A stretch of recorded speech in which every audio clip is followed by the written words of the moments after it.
After months of war, thousands of deaths, and the collapse of the Gaza Strip, an unexpected piece of news spread across the world in early October 2025. Israel and Hamas had agreed to a ceasefire. The agreement was the result of a 20-point plan presented by US President Donald J. Trump and mediated by countries such as Egypt, Qatar, and Turkey. For the first time in a long time, both sides agreed to talk with the promise of something greater than the mere silence of weapons. Among the main points of the plan were an immediate ceasefire between Israel and Hamas, the release of Israeli hostages still held in Gaza, a gradual withdrawal of Israeli troops from civilian areas, expanded humanitarian aid and safe corridors for food, medicine, and shelter, and, in a rare move, the creation of an international stabilization force to ensure the agreement wouldn't become just another forgotten paper. Amid so much pain and distrust, many asked, is this the beginning of a new era in the Middle East,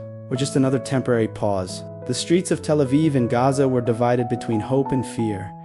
Some cried for peace, others for justice. And while leaders shook hands at international conferences, ordinary families only wished to survive until the next sunrise. This first step, still fragile, rekindled an ancient promise. That peace, one day, could bloom even in the desert. President Donald J. Trump returned to the world stage in 2025 with the Gaza Peace Plan, presented in Washington that September. Called by some the deal of the century too, the document outlined 20 steps that, according to him, could bring the fastest and most definitive end to one of the oldest conflicts on earth. Trump was direct.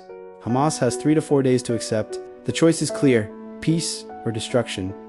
His words echoed like an ultimatum, but surprisingly, this time the group responded positively. A few days later, Hamas confirmed acceptance of the first phase. Israel, under pressure from allies in the UN, agreed to withdraw part of its troops. The plan received visible support from Egypt, Qatar, Turkey, and the United Nations, who saw in the American proposal a real chance for a ceasefire.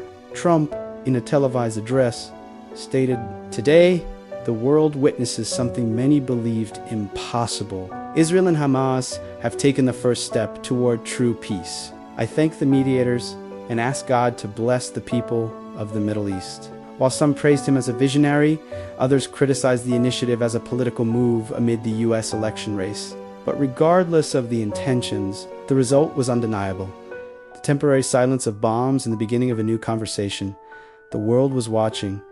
The UN praised it, and millions of people, exhausted by blood and dust, simply hoped that this time would be different. Since ancient times, the Bible has spoken of Jerusalem as the spiritual heart of the world, a chosen city, yet one marked by wars and promises.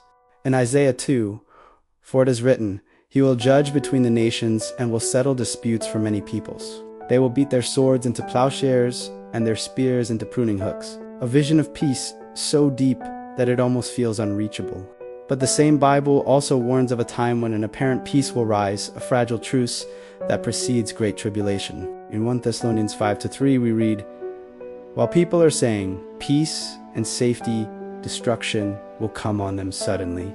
Today, the entire world turns its eyes to Israel, watching every step, every decision, every agreement. For some, it is the fulfillment of prophecy. For others, it's merely politics. Even amid prophecies, wars, and divisions, hope remains alive. For many, every act of peace, even a brief one, is a glimpse of the promised kingdom.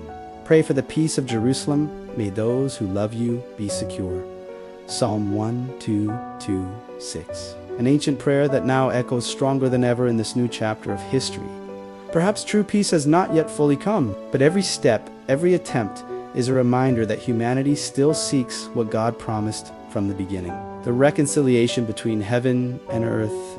The silence that came after the war is not just the absence of bombs. It is the sound of people trying to breathe again, trying to believe that peace can be real. Amid the pain, the world began to remember that everyone shares the same longing to live without fear, to care for their children, and to see hope bloom where ashes once lay. For some, the peace deal is just politics. For others, it is the beginning of something God himself promised, a time when tears will cease and humanity will walk side by side once more.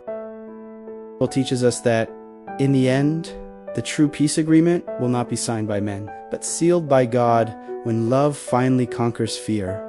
God did not choose one people to be above others, but to be a light to the nations. And perhaps this is the time when we must all become that light wherever we are. Now it's up to you.